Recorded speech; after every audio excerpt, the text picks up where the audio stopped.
at the northern Libyan coast. Benghazi, that's the opposition stronghold. Tripoli, that's the capital. These other key cities in between. Now, why were so many of the 110 cruise missiles used in the first day, 112, why were so many of them targeted right along the coast? Not just because it's the capital, not just because Gaddafi is headquartered there, but because that is where he has the weapons, which would put coalition pilots most at risk. The purple circle, S-200, the Pentagon uses. S-5 is the NATO terminology. It's a Russian surface-to-air missile, range of about 150 miles. That is the most dangerous weapon Gaddafi has to use against coalition pilots. The smaller circles, other surface-to-air missiles, anti-aircraft batteries. You see them across the coast, all the way over here. These were the initial targets for the most part, but some over here as well. Again, surface-to-air missiles, anti-aircraft that could be used against coalition pilots in the days ahead. The idea is to wipe those resources out before you have so many jets over here enforcing the no-fly zone. Now, how is this done? Let's bring this down here, and I'll show you the weapons used like this.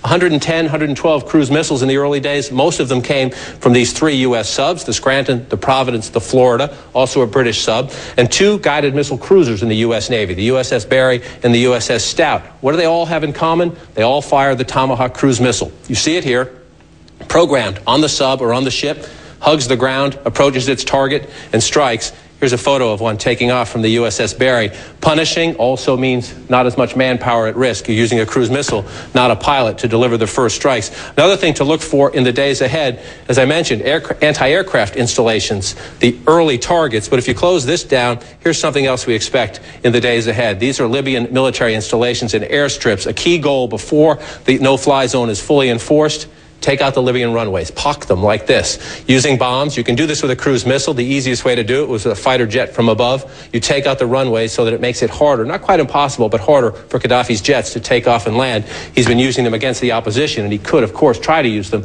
against coalition pilots. But Don, as this plays out, this is what we are told to expect for several days. The key installations here, the military installations, but particularly, especially early on, anti-aircraft surface-to-air missiles that could put any pilots in that no-fly zone.